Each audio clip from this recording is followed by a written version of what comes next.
Bonjour à tous, nous sommes de retour.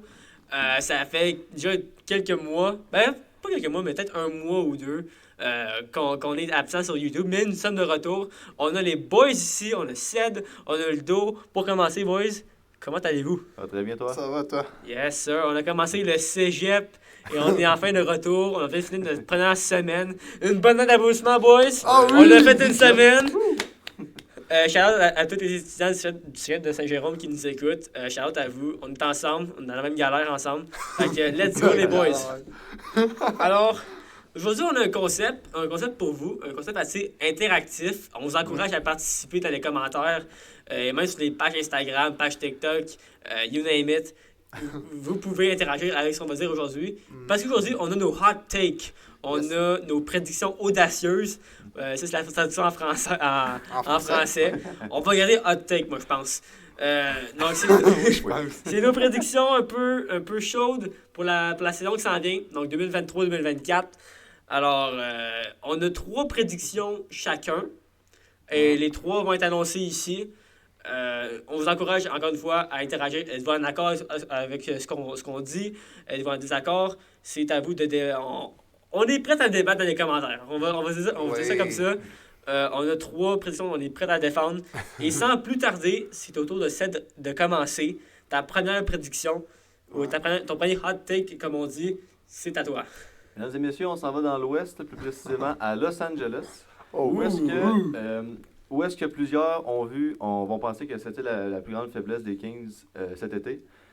Les Kings vont terminer premiers dans la Pacifique, et ça grâce à leur gardien de but. Donc... Oh! En haut de mon Kraken? Oui, en haut de ton Kraken. Oh! En haut de Connor McDavid, tu nommez-les. Donc, Wow. je vous explique, les Kings de Los Angeles ont eu un été très mouvementé quand même. Plusieurs de leurs jeunes défenseurs sont partis, il y a eu l'échange de Pierre-Luc Dubois. Et plusieurs amateurs ont été déçus des Kings du fait qu'ils ne sont pas en fait allés chercher un grand gardien de but. Mettons, Ouais. un grand gardien de but dans le sens, on pense peut-être à Connor Lebock, on pense à peut-être... Même Corpus Salo qui est parti, c'est pas plusieurs le considèrent meilleur que ceux qu'ils ont en ce moment. C'est débattable. C'est débattable. Cependant, Cam Talbot, qu'ils ont signé à moindre coût, et Phoenix Copley vont, selon moi, amener les Kings en série. Ben, je pense que les séries, c'est assez une certitude. Oui, Oui. Mais non. ça reste, ouais. Mais moi, je les mets non seulement en série premier de la Pacifique. Évidemment, c'est une prédiction qui tient sur, sur pas grand-chose. En haut de Vegas? En haut de Ouais. Vegas. Oh! En haut de Vegas. J'ai confiance en ces gardiens de but. Il y en a un des deux qui va pas à part, finalement, je peux dire. Ouais. Et c'est ça ma première prédiction. Vous, des commentaires, messieurs? Ben moi, j'ai une question pour toi, mon Ced. Est-ce que tu considères que l'échange de Pierre-Luc Dubois va faire monter 2 rangs les Kings, en termes de division, là, ça va faire monter les Kings de deux rangs? Yes, parce qu'en fait, les Kings avaient beaucoup de profondeur, donc pouvaient se permettre de donner Evelardi et Iafallo pour aller chercher, pour en fait s'améliorer avec Dubois, qui devient un de leurs meilleurs attaquants. Wow! Moi, j'encourage tout le monde dans les commentaires à dénigrer ton... Ouais. Soyez respectueux, OK? Mais, non, Soyez sincèrement... respectueux, mais ça me ferait plaisir de débattre Ouais, avec c'est vous. ça. Oui, sincèrement, n'hésitez surtout pas. Si vous avez des hot takes à nous proposer, je veux C'est les lire. vrai. On va tous être heureux de les lire. Puis si vous n'êtes pas d'accord, n'hésitez pas, mais faites pas juste dire « je suis pas d'accord avec toi, non. » Essayez de débattre un peu, mettez des Et soyez quand arguments même sur respectueux, table. OK? On est des gars de 17 ans, on n'est pas des experts hockey, même si on prétend l'être, là. Même les experts sont pas nécessairement On bons. n'est pas à la télévision, on n'est pas des Renaud Lavoie de ce monde, là. OK, mais soyez respectueux, là, mais... Bon, pour venir aux Kings, alors, en haut des Oilers, en haut de Vegas et... en haut du Kraken, ça me surprendrait pas tant que ça, mais dépasser les Oilers et les champions en titre, là. Je vais finir là-dessus, les Kings seront rois. J'ai rien Oh, d'autre à ajouter. ok, c'est Et beau, d'accord. sur ces C'est saintes beau, ça. paroles, on se passe à la première prédiction de Ludo. Je te laisse Vas-y, la Ludo. choisir. On s'en va dans la Pacifique, on s'en va rejoindre une équipe canadienne, les Canucks de Vancouver, pour un trophée individuel. Alors pour moi, je pense que Quinn Hughes cette année pourrait gagner le trophée Norris. Et je m'explique, c'est simple, depuis qu'il est rentré dans la Ligue, Quinn Hughes est un défenseur, on le sait, à caractère très offensif. On sait que si on peut le comparer, on peut dire un peu comme Erik Karlsson. Ouais.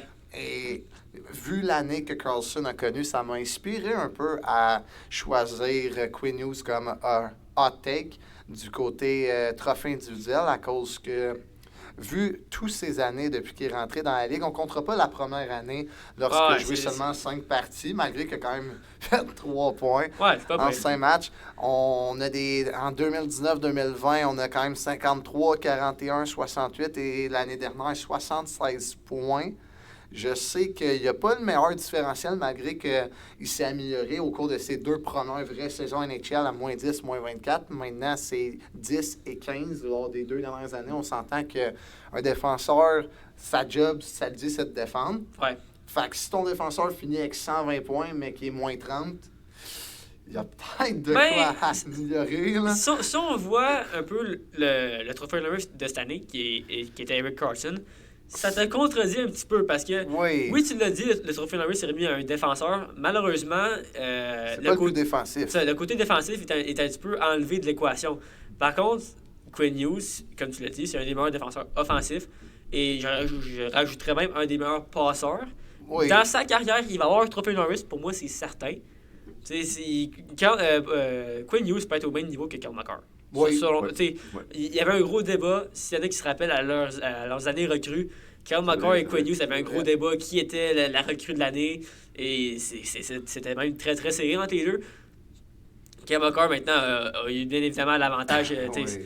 Cale Makar est allé à un autre niveau. Là. Mais Quinn Hughes est quand même un des meilleurs défenseurs de la Ligue. Oui, du moins du côté offensif. Et je respecte leur take, honnêtement. C'est fort probable. Dans sa carrière, le trophée Norris il va être là à une année, c'est sûr. Mais je sais pas si c'est prêt pour cette année. On va voir. Et si on enchaîne sur mon hot take à moi, c'est un peu un contre-argument parce que selon moi, le trophée Norris de cette année ne sera pas Quinn Hughes. Il va être du côté de l'Atlantique et même des Sabres de Buffalo. Rasmus Dahlin, un des défenseurs les plus complets de la NHL. Je pensais même que c'était son année. Cette année, il y a eu, je dirais pas une année un peu d'éclosion parce que Dahlin a toujours été un excellent défenseur. Mais cette année, il s'est vraiment poussé à un autre niveau, presque 1 point par match. C'était même sa première saison en tant que avec un différentiel positif. Oh. Il va avec les sortes de Buffalo. Donc, c'est normal. Faut pas l'oublier. Avec les jeunes Sabres avant qu'ils soient une équipe qui se battent qui se battait un peu pour les séries. Mais Rasmus Dahlin, si je reviens un peu à ce que je disais plus tôt, un des défenseurs les plus complets de la Ligue. Défensivement, c'est très, très, je veux dire underrated, donc plutôt sous-côté. Sous-côté. C'est ça, right? Sous-côté. Sous-côté. Yeah. Fait que Rasmus Dahlin va être, selon moi, c'est du moins un des finalistes, mais moi je le mets comme étant un gagnant. Les jeunes Sabres vont aider Rasmus Dahlin avec. Oh, ça c'est certain. Parce que quand tu vas être Dahlin va être sur. En tout cas, il est même sur le premier powerplay des Sabres. Quand tu es avec des joueurs comme Tage Thompson, comme Dylan Cousins, tu peux rajouter Jeff Skinner et Alex Tuch à cette équation-là. Oh oui. Ça, c'est des joueurs très, très underrated si on continue ça avec ce mot-là.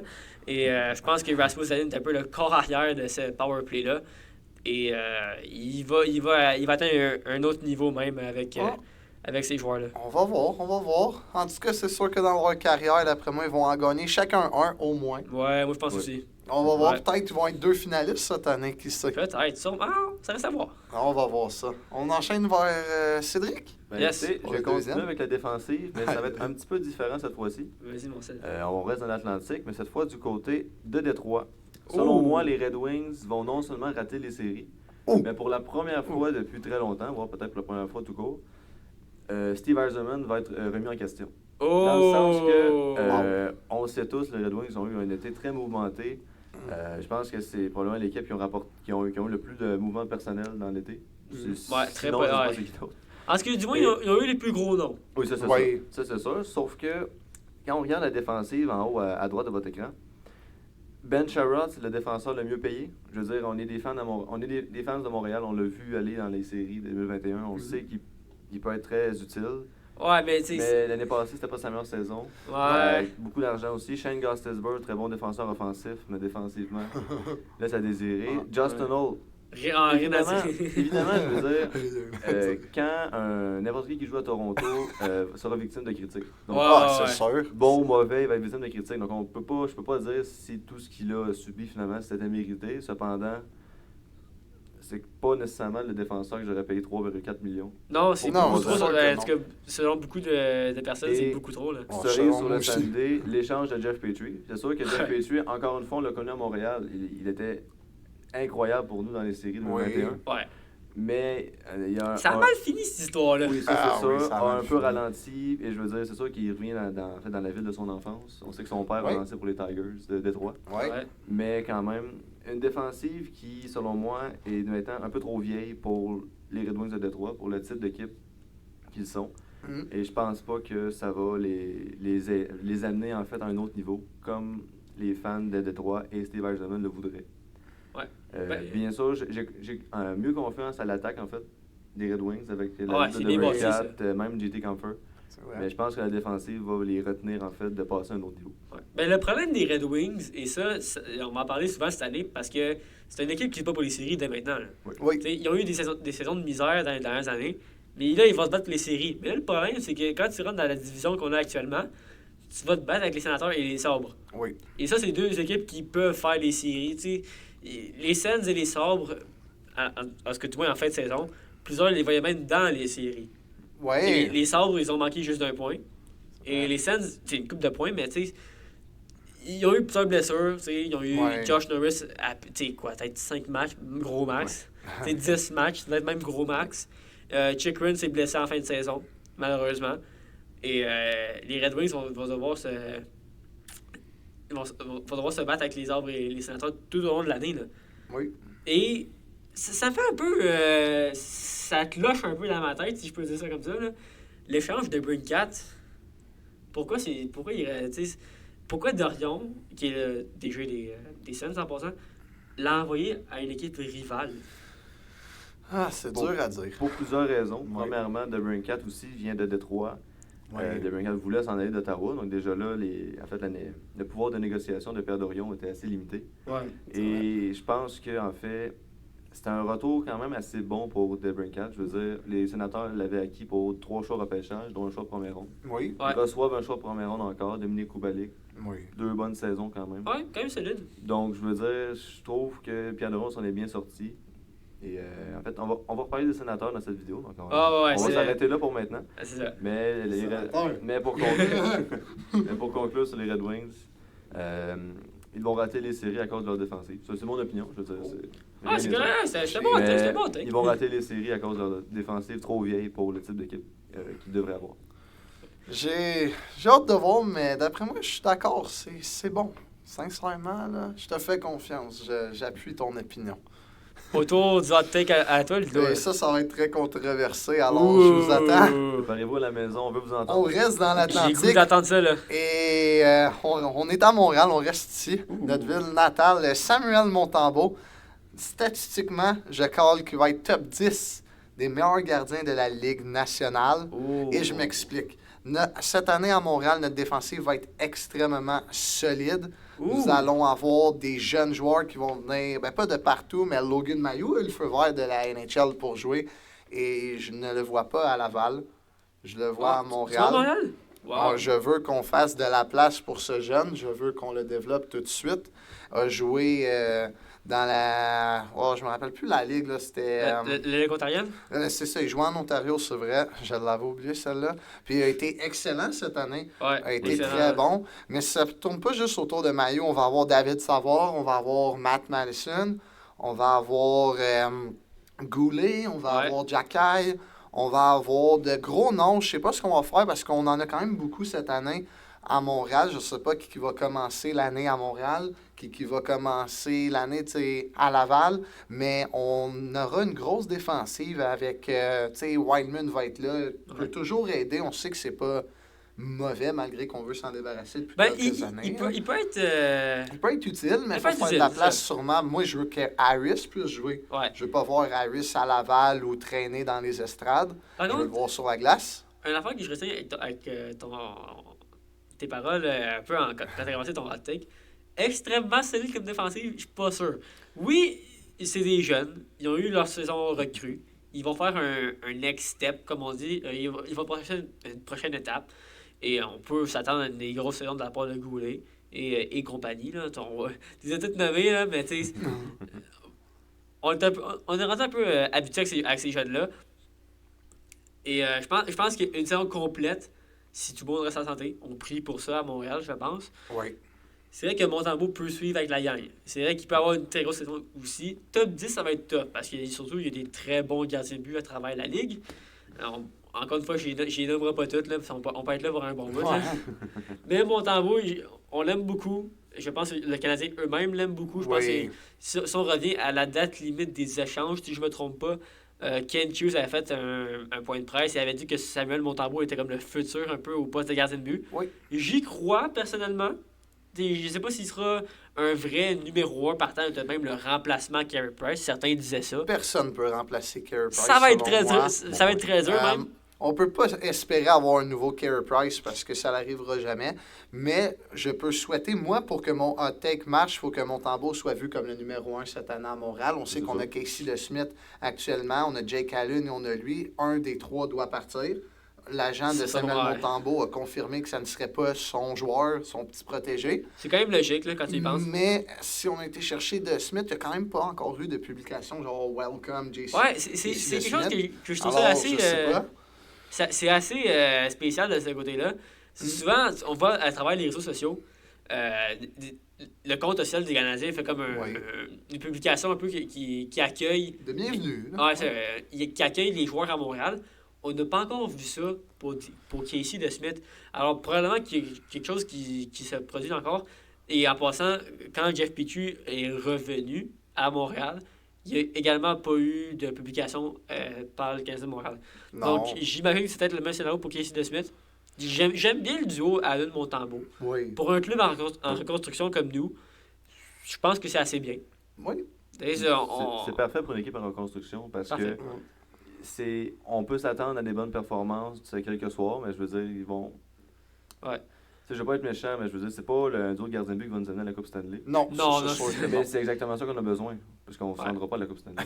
C'est Ouais, non, c'est ça, exactement. Ben alors, moi, si on peut le garder comme numéro 1, parce qu'on a dit que c'était l'avenir, entre guillemets, pas le futur Carey Price, mais l'avenir. S'il peut être numéro 1, puis si on peut ne pas avoir, après 10 matchs, 20 joueurs de blessés, Ouais. d'après moi, s'il pourrait être statistiquement à la fin de la saison dans le top 10, voire si vous voulez être plus gentil, 15 dans la Ouais. Ligue nationale. Ben, ça va être dur vu que c'est une équipe en Oui, reconstruction. mais j'y bref. crois. Ça va être positif, en tout cas. si ça On a arrive. fait sur un nouveau hot take, les boys? Oui. Yes, sir. Let's go. Donc là, c'est rendu bon hot take. On retourne voir les Centres de Buffalo. C'est une équipe que j'ai de grosses attentes par rapport à cette année. Et la dernière fois que j'ai parlé des Sabres, je parlais de Rasmus Dahlin. Maintenant, je parle de l'équipe en tant que telle. Et j'ai des grandes attentes pour eux. Je prévois au moins 100 points. Peut-être même pile, on sait pas. Oh. Au moins 100 Aïe, aïe, aïe. points et deuxième dans l'Atlantique. Oui, je sais. Ludo, il rit déjà. Bon, ça, c'est Derrière bon, les Leafs ou le Lightning? Derrière les Leafs. C'est bon. Mais Avant- devant, t'aimes pas. Parce Avant que. que tu t'expliques, excuse-moi de te couper, Vas-y. on parle de l'équipe qui ont battu le Oui. record du plus grand nombre de défaites consécutives il y a 3 ans. Ouais, mais là, ces jeunes-là ont Vas-y. grandi. Il y a des nouvelles, il y a des nouveaux joueurs. Tu sais, quand tu remontes à 3 ans, là, la situation de Jeff Skinner n'était pas la même. Là. Ouais, c'est ça. Non, effectivement. on dirait Jeff, qu'il était Jeff Skinner, surpayé. Jeff Skinner à 9 millions était dans Ouais. les estrades. Maintenant, C'est vrai. maintenant, il est sur la première ligne. Fait que, C'est vrai, tu c'est vrai. sais, Tage Thompson est rendu une superstar. Même chose pour Rasmus Dahlin. David Lever est apparu. Bref, l'apparence des Sabres a beaucoup changé en 3 ans. Aïe. Et je pense qu'on est rendu à ce stade-là que les Sabres vont faire les séries. Ça va être bon pour les fans.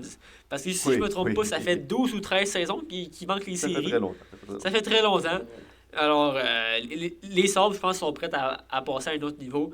Je vois les Leafs prendre l'Atlantique, par contre. Surtout que, tu sais, là, les Bruins, ils ont perdu, Ouais. malheureusement. Ils ont perdu. Krejci aussi. Je m'en venais là aussi vers Krejci. Ils ont ramené Lucic, mais bon, c'est. C'est pas un joueur de centre qui va remplacer Ouais, les c'est deux qui ça, ont c'est- perdu. Là. Parce que du moins, si les Bruins restent comme ça, je vois les Sabres prendre. Ben, je dirais pas leur place, là, mais tu sais. Parce qu'ils feront pas 135 points, là, les Sabres. Là. Ouais. Mais j'y vois le taper de 100 points. Tu sais, je vois un peu les Sabres comme étant les Devils de l'année passée. L'équipe un peu surprise avec les jeunes, avec l'énergie, prendre un peu un top spot dans leur division. Si on revient aux Devils que je viens de mentionner, là, qui s'attendait à aller voir taper le 112 points? Alors, on revient à pareille date l'année passée. personne ne voyait les Devils faire sans. C'est vrai. Les Ouais, gens, c'est vrai. les gens les voyaient à peine faire les séries. Ouais. Et ils ont failli prendre la première place dans la métropolitaine. Et je vois Ouais. les Sabres refaire un peu ce scénario-là. On va voir. En tout cas, s'ils font les séries, parce que d'après moi, ils vont quand même les faire. Je parie sur eux plus que sur Toronto pour avancer. Là, ça, Bon, c'est sûr. on commence par faire les séries, là, oui, prendre une ronde. là. Mais je suis d'accord pour les séries. 112 points, deuxième, on va voir. Non, mais j'ai dit au moins 100 points. Mais deuxième, ça reste réaliste parce que je veux dire, le Lightning de Tampa Bay fait tout le temps les séries, mais finit jamais dans le top. Là, tu sais. Ouais. C'est une équipe de série, c'est pas une équipe de saison. Fait que c'est possible. Très hâte de voir ça. Moi, j'aime bien cette prédiction-là parce que Oui. j'ai fait des blagues sur la séquence de défaites, mais c'est vrai que les Sabres de Buffalo, c'est une jeune équipe avec du talent incroyable. Je veux dire, la défensive, c'est même si c'est pas exactement l'été qu'on aurait voulu pour les Sabres, ça s'en va dans la bonne direction. Mieux que les Red Wings. Et, Mieux que les Red Wings, c'est fait, sûr. l'attaque est partie, les gardiens de but sont partis avec des vents de Levi, donc Oui, effectivement. effectivement, Ouais. je comprends ta prédiction, puis je pense que c'est tout à fait possible. Oui. Je pense que c'est une des pressions les plus hot Les plus hot. qu'on c'est vrai. va voir Ouais. aujourd'hui. Alors, on enchaîne sur une autre prédiction. Ben, c'est parti. Cédric, vas-y. Ma dernière prédiction, cette fois, ça va être sur un joueur. On s'en va à Nashville. Ah, ok, pas dans Ouh. l'Atlantique. Ouf. La Aussi. ville du country. Exactement, où est-ce que UC Saros va remporter le trophée Vézina. Ouh! Il faut comprendre d'abord que les Prédateurs ont eu, je dirais, un été étrange. Oui. On faisait ça comme ça? Ben, c'est une équipe un peu qu'on se questionne beaucoup sur c'est quoi cette équipe-là? Est-ce que c'est une équipe de Est-ce que c'est une équipe de série? Est-ce que c'est une équipe de reconstruction? Ouais. Parce qu'ils ont fait quelques mouvements. Ils se sont débarrassés d'un Matt Duchesne, débarrassés de Ryan Johansson. Ça, c'était les deux premiers centres, à part ça. C'est vrai. Mais t'as signé O'Reilly. Fait que, est-ce que tu. Et on le C'est sait. signé Luke Shem, c'est? Ouais, Luke et Shem. Nashville, on revient au repêchage. C'est une équipe qui voulait vraiment monter dans le repêchage. Oui. On se rappelle, Oui, c'est ils vrai, ont c'est essayé de passer un échange pour le 5e choix qui était à Montréal. Oui. Donc, j'ai pas la liste exactement de quoi était l'échange, mais Yaroslav Askarov était impliqué dans l'échange. Bref, c'était un paquet d'affaires dans cet échange-là. Et c'est la preuve, en fait, que UC Saros, c'est véritablement le premier gardien de but des Prédateurs. Oui, C'est le gardien de but d'avenir. Et je veux dire, si on regarde les chiffres seulement de l'année passée, oui, Linus Ullmark avait remporté 48 victoires, je pense. Oui. Non, 40 victoires. ouais. Il y a beaucoup de Bref, victoires. beaucoup de victoires. Il n'y avait pas les meilleurs chiffres. Et c'était tout à l'inverse de UC Saros, qui avait des chiffres incroyables avec une équipe à Nashville, qui n'était pas la meilleure, on va pas se le cacher. Mm. La défensive laissait à désirer, l'attaque aussi. Ouais. Et pourtant, c'est grâce à Saros, en fait, que l'équipe s'est rendue en série. Oui. Oui. Donc, Ben, on a passé proche des séries, je le dirais plutôt. Ah, c'est vrai. Ah oui, Effectivement, Ils ont pas manqué fait. de quelques points. Là. De quelques points, C'est vrai. effectivement. mais si c'était pas de Saros, ça n'aurait même pas été une discussion. Oui. Ah, C'est pas pour du ça tout. que cette saison, les Prédateurs vont faire les séries grâce à UC Saros. Oh, ça c'est Oh. piquant ça. Oh, oh, oh. Parce que oui. même s'ils n'ont pas Matt Duchesne et Johansson, mais oui, ils ont quand même O'Reilly, là. Mais ouais. Ah, on va voir. Peut-être un petit saut de Cody Glass, peut-être un Ah, jeune. ah. Peut-être Peut-être. un beau Non. nom, ça, vraiment. Cody Glass, un beau nom. Donc Fait que- maintenant, pour la dernière fois de cette vidéo, on retourne dans l'Atlantique. On était là Oui, beaucoup. Encore. on retourne dans l'Atlantique. Chez avec nous. Les sénateurs d'Ottawa. Les sénateurs d'Ottawa, j'ai prédit top 5 du meilleur power play dans la Ligue nationale. Oh! Sénateur, j'ai vu une vidéo qui me fait. De quelqu'un sur TikTok qui parlait que les Oilers d'Edmonton allaient avoir le meilleur power play, blablabla. Puis Ben, ça, c'est vrai, là. Oui, mais c'est ça. Tu sais, quand tu C'est es vrai. rendu à avoir plus de genre 50% de réussite, là, tu sais, je veux dire, c'est fort. là. Ouais, ça, c'est historique. Là. Ça m'a c'est- inspiré à dire ça parce que Ottawa, l'année dernière, était quand même très fort lors de notre prédiction de qui allait faire les séries. La course aux séries, on avait tout dit qu'Ottawa allait rentrer malgré que. On s'est trompé. Il y a eu beaucoup de blessures en fin de saison, blablabla. Mais je pense cette année que Ottawa, si tout le monde reste en santé, parce qu'on s'entend que tous nos hot takes nécessitent que les gens Ah ouais, restent en on santé. hein. vient dans un monde parfait. Tu sais, évidemment, Ouais, exactement. beaucoup de choses peuvent changer. Tu sais, si Rasmus Dahlin se blesse, il n'y aura pas de trophée Norris. Là. C'est surprenant. Oui, Ah, t'as c'est que- raison. Alors, moi, je pense que c'est ça. Ottawa, top 5 du meilleur power play de la Ligue nationale. On a des Ketchuk, on a des Giroux, on a des Batterson qui font partie des gros attaquants. On a Studsley qui a fini quand même l'année passée leader de l'équipe en termes d'assists et de buts. Et a fini avec 90 points, d'après moi. Incroyable. Peut-être pu avoir 100 Il va points. taper le 100 cette année. Ça. Ouais. Ah, Tim Studley était une superstar. boys. J'y souhaite parce qu'on va aller le voir. Il est mieux de se déniaiser un Ouais, petit on peu. est des grands fans des Sens. On a beaucoup allé voir les sénateurs. Fait Et- que, On a acquis Tarasenko et Kubalik. Alors, je pense que cette année, on a un power play pas pire. Quand on va aller voir les Sens, ça va gueuler power play. Tu sais, l'année passée, on a été 3 fois, puis ces 3 fois, ils ont marqué genre à chaque fois dans le power play. Je pense que cette année, avec les acquisitions et avec, tu sais, on s'entend, les Sénateurs vont être compétitifs dans l'Atlantique. Je pense qu'ils pourraient être dans le top 5. En termes de power play, ils ont définitivement les noms pour le faire. Oui. Effectivement. Tim Studsley est incroyable. On a Chabot. Chabot est un excellent défenseur avec la rondelle. Incroyable. Jacob Chikrin, même. Oui, on peut quand t'es rendu à avoir comme Jacob Chikrin comme un peu comme corps arrière. Ouais, numéro 2. Ouais, mais comme corps arrière sur ton power play 2. Oui. T'es fort. T'es pas payé pendant tout. Jake Sanderson, même chose. Effectivement. Donc, là, on parle de. Attends, on check la première unité, que si je me trompe pas, est Studsley, Ketchuk. On met Tarasenko, là? Ben, c'est un scoreur de but. Quand tu y penses, on revient un peu à l'échange de DeBrincat. Les Sens cherchaient un gros marqueur de but. Donc, et DeBrincat, avant l'échange, était un 2 fois marqueur de 40 buts. C'est vrai. Là, je pense que Tarasenko, il cherchait vraiment un pur marqueur de but. DeBrincat est un peu déçu aux Sens, mais je pense qu'il cherchait vraiment un marqueur naturel, un marqueur de 30 buts quasiment assuré. Et je pense qu'ils ont eu ça en Tarasenko. Donc, du côté de Powerplay, ils ont les noms pour le faire. Ça, c'est sûr. C'est sûr. Puis moi, je suis sûr qu'ils vont l'avoir. Ketchuk, Tarasenko, Studsley, Norris, Kubalik et les autres, là, je suis sûr qu'on va arriver. Puis si c'est pas top 5, ça va être top 3. Ouh! Encore plus piquant, ça. Oui. J'ai hâte de voir, là. Mais je pense que cette année, Ottawa ont le power play. Et si je me trompe pas, chez le dernier hot take. Yes! À date, on a quand même eu tous des bons hot takes jusqu'à présent. Et je finis avec un gars de chez nous. On se transporte à Saint-Eustache. On s'en va voir Mr. Alexis Lafrenière. Oh. J'ai de grandes attentes pour M. Lafrenière, OK? Je l'aime beaucoup. On l'aime beaucoup. Oui. Okay? Lafrenière, c'est un joueur qu'on adorait regarder quand il était à Rimouski. De grandes attentes pour lui. Malheureusement, à 3 ans, on va le dire, il est un peu déçu. On va le dire. Mais, nouveau coach aux Rangers, Peter Laviolette, il a dit précisément, il a dit clair, net et précis. Je n'invente rien. Vous pouvez aller voir sur Google. Je ne sais pas où l'entrevue ou où le point de presse, mais vous pouvez aller voir. Il a dit très clairement que son but était de développer Alexis Lafrenière et Capo Caco. Et c'est pourquoi que dans ma prédiction, j'ai cité Alexis Lafrenière cette saison. 30 buts, 70 points. Écoute, pourquoi pas? Mike? Pourquoi pas? Je veux dire, à partir du moment que les Rangers lui donnent la chance de se prouver, en fait, je veux bien que ça fait peut-être 3 saisons qu'il déçoit un peu. Il n'y a pas eu le temps de glace, finalement, je veux pas dire qu'il méritait, mais je veux dire pour qu'il puisse se prouver. Ouais. Donc, pourquoi pas? Pourquoi pas? Ouais. Je veux dire, les Rangers ils vont assurément avoir la place dans le comment je peux dire ça? Le top 6. Ouais. Ben, si tu peux le matcher avec Panarin et Zibanejad, il va le faire. Oui, ça, c'est Il va le faire. Et je pense que je m'attends un peu à ça. Quand Caco a pris j'ai un peu mentionné un peu Caco. Il a pris un différent step, Caco. Il est devenu un très bon attaquant défensif. Exactement. Oui. Et aussi tapé le palier des 40 points. Et si je ne me trompe pas, 20 buts aussi, Caco. Bref, ou s'il n'a pas tapé 20 buts, c'était vraiment pas loin. Mais là, Lafrenière, 3 saisons assez pareilles, dans le coin de 40 points, 20 buts. Ça semblait, et des séries plutôt décevantes pour Lafrenière. Oui. C'est quand même spécial, c'est quand tu regardes sa première présence en série. Donc, quand on remonte à la saison 21-22, la fameuse Kid Line, donc la fameuse ligue de Lafrenière, Caco et Keatle, qui était la 3e ligue en passant.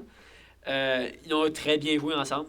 Et on s'attendait vraiment que la Kid Line, dans la saison, soit ensemble et progresse très très bien. Malheureusement, on n'a pas vraiment vu ça. Et comme tu as dit, le temps de jeu est vraiment quelque chose de assez... C'est un peu tricky quand on parle de Lafrenière parce que juste quand il a été repêché dans une équipe de série. Là.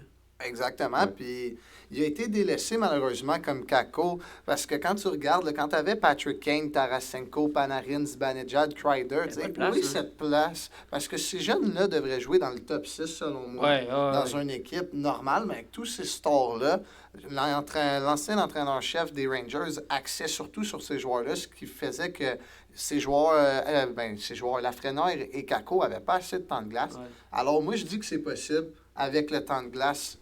Alors, j'espère. Sincèrement, Et je croise les doigts. J'y souhaite. Il faut aussi se dire que le temps presse pour les Rangers parce Oui. que Lafrenière va atteindre 22 ans le 11 octobre. Mm. Donc, il va commencer la saison à 22 ans. Là. Il n'y a pas 18, là. Ouais. Tu sais, il est plus un joueur de Rimouski, là. Non. Tu sais, c'est rendu, tu sais, 3 saisons, un nouveau contrat. Tu Oui. un contrat un peu pour prouver un peu qu'est-ce qu'il peut donner. Un 2 T'sais, ans. Ouais, 2 ans, 2,325. Exact. Donc, il va rester encore à restriction après ces 2 ans-là. Alors, il y a vraiment 2 ans pour prouver qu'est-ce qu'il vaut avant Ouais. t'sais, d'avoir un gros contrat, un contrat un peu long terme, un contrat peut-être en haut des 5 millions, j'ai envie de dire. Mm. Et je pense que l'éclosion de Lafrenière va commencer cette année avec 30 buts et 70 points. On lui souhaite.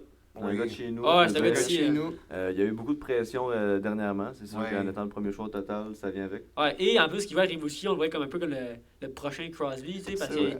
qu'il jouait dans la même équipe junior, c'est la même organisation, là. Oui. Pas en même temps, évidemment, là. Mais, J'espère. Mais écoute, on y croit, on lui souhaite. Puis en Oui. fait, c'est ce qui va conclure en fait nos prédictions audacieuses Yes. pour Oui. la saison 2023-2024. Donc, évidemment, comme on a dit au début de la vidéo, n'hésitez pas à commenter ce qu'on a dit aujourd'hui. Vous pouvez même rajouter. Rajouter. Tu sais, oui. je pense que si on a assez de commentaires, boys, on pourrait peut-être réagir à vos commentaires en vidéo. Oui, On ça serait- serait le fun, Ça serait ça. très fun de faire ça.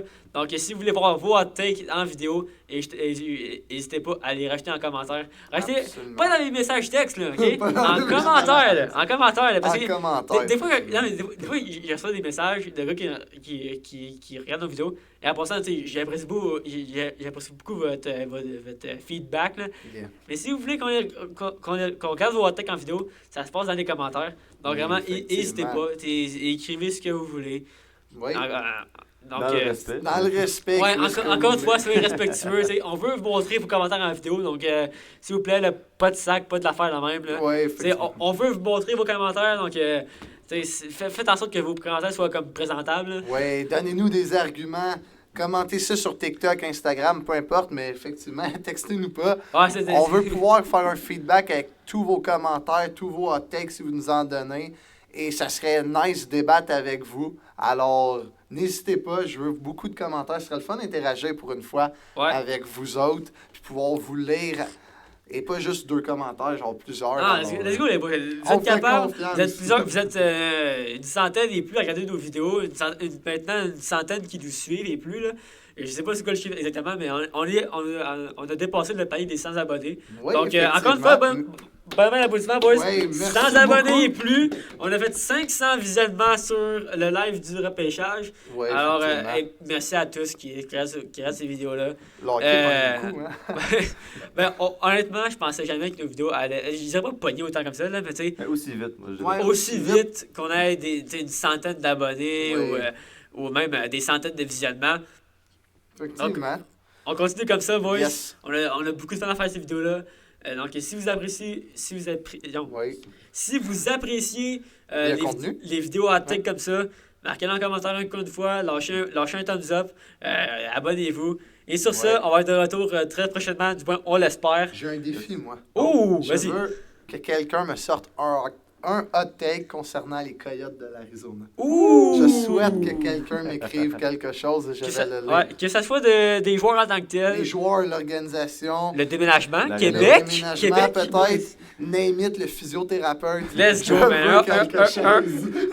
un hot take sur le coach des bâtons, tu sais, qui vous donne des bâtons. Let's go, boys, let's go. On est capable, là, on est capable. Des tapes mal. Ouais, c'est ça. Tape noir au bout de tape blanc. Ça, c'est des hot takes, les boys. Hey, encore une fois, merci à tous qui regardent ces vidéos-là. Oui. On va être de retour très prochainement, du moins on l'espère. Et sur ça, les boys, ciao, bye! Drop the beat, Fernando.